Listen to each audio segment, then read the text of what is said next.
আজকে আমরা বাইনারি সংখ্যার যোগ দেখব। তো বাইনারি সংখ্যাতে যোগ দেখার পূর্বে আমরা বাইনারি সংখ্যা যোগের কিছু নিয়ম জেনে নিই।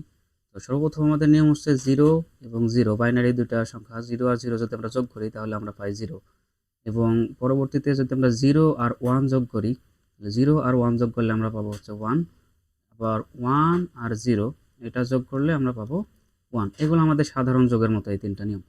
শুধু আমাদের চতুর্থ নম্বর নিয়ম যেটা, এটা হচ্ছে 1 এবং 1, 1 আর 1 যোগ করলে আমরা বাইনারিতে পাবো হচ্ছে 0 এবং আমাদের হাতে বা ক্যারি থাকবে, হাতে থাকবে কত, হাতে থাকবে হচ্ছে 1, অর্থাৎ এই 1 আমরা পরবর্তী যে যে সংখ্যা যোগ করব সেই সংখ্যার সাথে যোগ হবে। তাহলে আমাদের 1 আর 1 যদি আমরা যোগ করি তাহলে বসবে কত, তাহলে বসবে 0 এবং আমাদের হাতে থাকবে 1। আবার আমাদের আরও একটা মেথড চলে আসে, সেটা হচ্ছে 3টা 1 যদি আমাদের পরপর সিরিয়ালে চলে আসে, 3টা 1 যদি আমাদের যোগ করতে হয় সেই ক্ষেত্রে আমাদের বসবে 1 এবং হাতে থাকবে 1, অর্থাৎ ক্যারি থাকবে 1।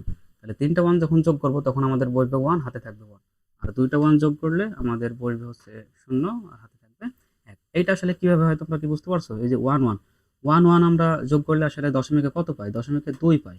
এখন 2 এর যদি আমরা বাইনারি আমরা বের করা শিখছিলাম, 2 এর যদি আমরা বাইনারি বের করি তাহলে কত হয়? 2 কে 2, তাহলে থাকছে 0 অবশিষ্ট এবং পরবর্তীতে আবার যদি 2 দ্বারা ভাগ দেই তাহলে থাকবে 0 আর এই 1 এখানে আসে। তার মানে 2 এর বাইনারি আমরা কত পাচ্ছি? 1 0। 2 এর বাইনারি পাচ্ছি আমরা হচ্ছে 1 0। ওই 0টা আমাদের সর্বপ্রথম এটা বসে, এই যে এই 0টা বসে এখানে, আর এই 1টা আমাদের হাতে থাকে। অনুরূপ তোমরা দেখো 3 এর হিসাব করো। 3 এর যদি আমরা বের করি, দেখো 3 এর হচ্ছে বাইনারি করলে কত হয়? 2 1 কে 2 একবার যায় এবং 1 থাকে হাতে, আর পরবর্তীতে আবার 2 দ্বারা ভাগ দিলে 1 এর ভিতরে যায় না, তাহলে 0 আর এখানে থাকে কত? 1। তার মানে 3 এর বাইনারি কত পাচ্ছি আমরা? 1 1। এই 1 1 এর একটা 1 এখানে বসে আর একটা 1 হাতে থাকে। এই হচ্ছে আমাদের নিয়ম। এই নিয়মে আমাদের এগুলো বসে। তো আমাদের এই 5টা যদি তোমরা মনে রাখতে পারো তাহলেই বাইনারি যোগ পারবে। তো কি করলাম আমরা? আমরা 0 আর 0 এটা সাধারণ দশমিক সংখ্যার আমরা যেমন যোগ করি তেমনই যোগ। 0 0 যোগ করলে 0, 0 আর 1 যোগ করলে 1, এটাও সাধারণ নিয়ম। 1 আর 0 যোগ করলে 1, এটাও সাধারণ নিয়ম। শুধু এইটা হচ্ছে আমাদের ব্যতিক্রম, 1 1 যোগ করলে হয় 0, হাতে থাকে 1। আর এইটা ব্যতিক্রম, 3টে 1 যোগ করলে বসে 1, হাতে থাকে 1। আচ্ছা, তাহলে আমরা একটা উদাহরণ দেখি, তাহলে বুঝতে আমাদের আরও সুবিধা হবে। তো সর্বপ্রথম আমরা একটা উদাহরণ দেখি।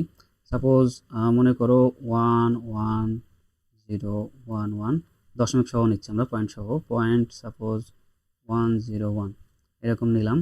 এবং আরেকটি সংখ্যা আমাদের যোগ করতে বলা হলো এর সাথে সাপোজ যোগ করতে বলা হলো 1 1 0 এবং এখানে 1 0 1 1 নিয়ে নিই। সাপোজ এটা নিলাম। এই দুইটাই হচ্ছে বাইনারি। আমাদের বাইনারির যোগ করতে বলা হলো এটাকে, বাইনারির যোগ। তাহলে যোগটা কেমনভাবে হবে আমাদের? খুবই সহজ নিয়ম। দেখো উপরের নিয়মগুলোর সাথে মিলাও আর এখানে হিসাব করো। দেখো 1 আর 0, 1 আর 0 যোগ করলে কত হয়? 1 হয়। তাহলে আমরা 1 বসাবো। এখানে 1 বসলো। আমাদের হাতে কি কিছু আছে? 1 আর 0 যোগ করলে যে এটা যোগ করলে হাতে কিছু নাই। তাহলে এটা 1ই থাকবে। পরবর্তী 0 আর 1, এই যে 0 আর 1 এটা যোগ করলে কত হয়? এটা যোগ করলে 1 হয়। তাহলে 1 বসাও। তাহলে 0 আর 1 যোগ করলে 1। এবার দেখো 1 আর 1, 1 আর 1 যোগ করলে কত হয়? 1 আর 1 যোগ করলে 0 বসে। তাহলে 1 আর 1 যোগ করলে আমি এখানে 0 বসাবো। আর পয়েন্ট অবশ্যই পয়েন্টের জায়গায়, বাইনারি সংখ্যার পয়েন্ট কখনো নড়ে না। একদম যেই জায়গায় স্থির, জয় ঘর আগে আছে তয় ঘর আগেই থাকবে। তাহলে 1 1 যোগ করলে আমাদের 0 পেলাম, কিন্তু আমাদের হাতে কিন্তু এখন 1 আছে, এই 1। দেখো এই 1টা আমাদের হাতে আছে না? 1 1 যোগ করে 0 বসিয়েছে এবং হাতে আছে 1। তাহলে এই 1 এখন আমরা কোথায় বসাবো? এই 1 আমাদের পরের ঘরে চলে যাবে, পরের ঘরে যদি বসাই তার মানে এখানে 1 বসাও। সাপোজ এইখানে কল্পনা করো, এইখানে কল্পনা করলে 1 1 আসে 2, 2 আর 1 হচ্ছে 3। অথবা দেখো তোমাদের সিরিয়ালে 3টা 1 পড়ে গেছে, দেখো 3টা 1। 3টা 1 এর ক্ষেত্রে কত হয়? 3টা 1 এর ক্ষেত্রে এই দেখো তোমাদের 3টা 1 এর নিয়ম এটা। 3টা 1 এ কি হয়? 3টা 1 এ 1 বসবে, হাতে থাকবে কত? হাতে থাকবে হচ্ছে 1। তাহলে 3টা 1 এ বসে 1 আর হাতে থাকে 1। তাহলে এখানে আমরা 1 বসাইলাম। আর হাতের 1 পরবর্তী এটাতে আসছে, পরবর্তী এটাতে যদি হাতের 1 বসাই, এটা আগে মুছে দেই। এই 1 আগেরটার ছিল।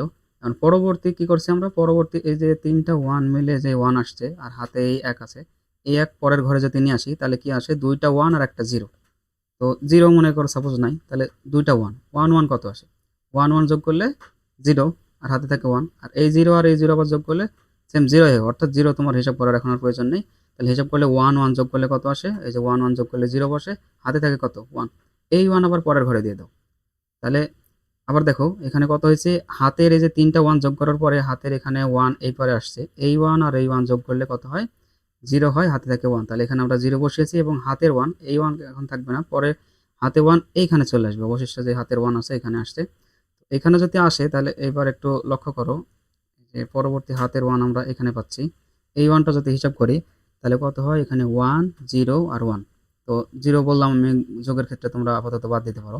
তাহলে কত আসছে, 1 আর 1 আবার যোগ আসছে। তো 1 আর 1 যোগ করলে আবার কত হয়, 1 আর 1 যোগ করলে 0 বসে, হাতে থাকে 1। তাহলে 1 আর 1 যোগ করলে আমরা বসাবো এখানে হচ্ছে 0, হাতে থাকবে কত, 1। ওই 1 আবার পরের ঘরে দিয়ে দাও, পরের এইখানে দিয়ে দাও। এখানে যদি আমরা দিয়ে দিই তাহলে কত থাকে, এখানে যদি আমরা দিয়ে দিই তাহলে দেখো 3টা 1 হয়। 3টা 1 হলে আমরা জানি কত বসে, 3টা 1 এ 1 বসে আর হাতে থাকে 1। তাহলে 3টা 1 এর জন্য একটা 1 আমাদের বসছে, এখানে একটা 1 আমরা বসাইলাম। এবার হাতের যে 1 আছে ওই 1 পরের ঘরে দিয়ে দাও, এই ঘরে দিয়ে দাও। এই ঘরে যদি দিয়ে দিই আমরা তাহলে কত থাকে আমাদের দেখো। এবার হচ্ছে 2টা 1, এখন 2টা 1 যোগ করলে কত হয়, সুন্দর মতো আমরা দেখতে পাচ্ছি 0 বসে, হাতে থাকে 1। তাহলে আমরা 2টা 1 এর জন্য এখানে 0 বসাইলাম। 0 বসালে পরে আমাদের হাতে আছে কত, হাতে আছে 1। ওই 1 পরের ঘরে দিয়ে দাও। এখন পরে কি আর কোনো ঘর আছে, পরে আর কোনো সংখ্যা নাই। পরে যেহেতু সংখ্যা নাই তাই ওই 1 কি হবে আমাদের এইখানে নেমে আসবে, পরের 1 এইখানে নেমে আসবে। এ হচ্ছে আমাদের বাইনারির যোগ, অর্থাৎ আমরা কত পাচ্ছি, এটা যোগ করলে এই সংখ্যাটা পাইলাম। এটা হচ্ছে বাইনারি, এইটা হবে আমাদের অ্যান্সার। আমি অঙ্কটা আরেকবার বুঝিয়ে দিই, তোমরা আরেকটু ভালোভাবে মনোযোগ দিয়ে বুঝো।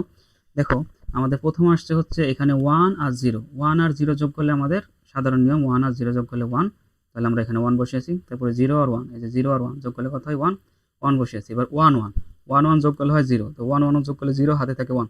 এই হাতের 1 আমি পরের এই ঘরে নিয়ে আসছি, এই ঘরে এইখানে 1 নিয়ে আসছি। এইখানে যদি 1 নিয়ে আসি তাহলে 3টা 1 হচ্ছে। 3টা 1 হলে কত হয়, 3টা 1 হলে দেখো 1 বসে আর হাতে থাকে 1। তো 3টা 1 হলে আমি এখানে দেখো 1 বসিয়েছি আর হাতে আছে 1। হাতের 1 আমি এখানে নিয়ে আসছি, হাতের 1, এই 1 এখানে। এখন এখানে 1 নিয়ে আসলে 1 1 0। আমি বললাম কি যোগের ক্ষেত্রে তোমরা 0 আপাতত বাদ দাও, মনে করো নাই। যদি না থাকে তাহলে এখানে কত হয়, 1 1। কারণ 1 1 যোগ করলে কত হয়, 1 1 যোগ করলে তো এখানে বসে 0, 0 বসিয়েছি। হাতে আছে 1, দেখো এই যে 1 1 যোগ করলে কত হয়, 0। তাহলে হাতে 1 আছে না, ওই 1 পরের ঘরে নিয়ে যাও। এখন সেই 1 যদি আমরা পরের ঘরে নিয়ে যাই তাহলে কত হয়, পরের ঘরে যদি 1 নিয়ে যাই তাহলে এই যে এই ঘরে 1 নিয়ে আসছে, এবার হাতের 1, এই 1 0 আর এই 1, তাহলে মানে 0 বাদ, তাহলে 1 1 যোগ করলে কত হয়, আবারও 0, হাতে থাকছে আবারও 1। পরবর্তীতে সরি পরবর্তীতে কি করবা, আবার এই পাশে 1 নিয়ে আসো, তাহলে এই পাশে 1 নিয়ে আসলে আবার 3টা 1। 3টা 1 কত পাই আমরা, এখানে পাচ্ছি 1। আর পরবর্তীতে আরও হাতে 1 থাকে 3টা 1 এর ক্ষেত্রে, ওই 1 আবার এই পারে নিয়ে আসো, তাহলে 1 1 যোগ করলে কত হয়, 1 1 যোগ করলে 0, হাতে থাকে এখানকার 1। এই 1 পরবর্তী ঘরে দিব, পরবর্তী কোনো যেহেতু ঘর নাই তাই সরাসরি এখানে নেমে আসছে। আমরা আরেকটি উদাহরণ দেখি, তোমরা তাহলে সহজে বুঝতে পারবে। সাপোজ একটা ছোট অঙ্ক দেখি যাতে তোমাদের বুঝতে অনেক সহজ হয়। সাপোজ কত 1 1 0.010 এবং এখানে আমরা নিচ্ছি 1 1 0, আর এখানে আমরা নিলাম 1 1। এরকম একটা সংখ্যা, যেটা হচ্ছে বাইনারি, বাইনারির যোগ করতে বলা হলো। খুবই সহজ, তোমরা একটু ভালো করে মনোযোগ দাও। তো 0 আর 0, 0 আর যোগ করলে আমরা জানি 0 বসবে। উপরের নিয়মগুলো দেখে নিও, যে এখানে 0 আর 0 যোগ করলে 0 হয়। 0 আর 0 যোগ করলে 0 হচ্ছে, ওইখান থেকে আমরা নিলাম 0। 1 1, 1 1 যোগ করলে কত হয়, 1 1 যোগ করলে 0 হয়, হাতে থাকে 1। ওই 1 যদি আমরা এইখানে নিয়ে আসি তাহলে এই 1 আর 1, 0 1 0 আর 1, অর্থাৎ 1 1। 1 1 যোগ করলে আবার কত হয়, 1 1 যোগ করলে আবারও 0 পাচ্ছি। দশমিক দশমিকের জায়গাতে থাকবে, কিন্তু 1 1 যোগ করলে আমরা 0 তো বসাইলাম, কিন্তু আমাদের হাতে এখনও 1 আছে, এই 1। এই 1 কী করবো, আমরা পরের ঘরে দিয়ে দেবো। পরের ঘরে যদি দিয়ে দিই তাহলে এইখানে যদি 1 আসে তাহলে এই 1 আর এই 1 কত হয়, অর্থাৎ এখানকার 1 আর এখানকার 1, 1 1 আবারও বসছে আমাদের 0। তাহলে হাতে থাকছে আবারও 1। ওই 1 আবার পরের এই ঘরে নিয়ে আসবো। এই ঘরে যদি নিয়ে আসি তাহলে 3টা 1 হচ্ছে, দেখো সিরিয়ালে 3টা 1। দেখুন 3টা 1 যদি হয় তাহলে 3টা 1 এর ক্ষেত্রে আমরা জানি আমাদের বসে 1, হাতে থাকে 1। ওই হাতের 1 আবার পরের ঘরে দিয়ে দেবো। পরের এই ঘরে যদি আমরা আবার 1 নিয়ে আসি তাহলে এখানে আবার 2টা 1 হয়। তার মানে 1 1 এখন যোগ করলে আবার কত হয়, নিয়ম অনুসারে আমাদের 0, হাতে থাকে 1। এখন হাতের 1 আবার পরের ঘরে দিয়ে দেবো, পরে তার কোনো ঘর নাই, তাই পরের ঘরে আমাদের শুধু এই 1 একাই বসে যাবে। তাহলে এইটা হচ্ছে আমাদের অ্যান্সার। এই হচ্ছে আমাদের বাইনারি যোগের নিয়ম। তো যোগগুলো অনেক সহজ, তোমরা একটু ভালোভাবে চেষ্টা করো, দেখো বুঝতে পারবে। শুধু এই কয়টা নিয়ম যদি মনে রাখতে পারো তাহলে সহজেই পারবে। আর যদি তারপরেও না পারো তাহলে ভিডিওটা আরেকবার দেখো, এরপরে বুঝতে না পারলে অবশ্যই কমেন্ট বক্সে জানাবে, আমি তোমাদের আরও সহজভাবে বোঝানোর চেষ্টা করব। তো ধন্যবাদ সবাইকে।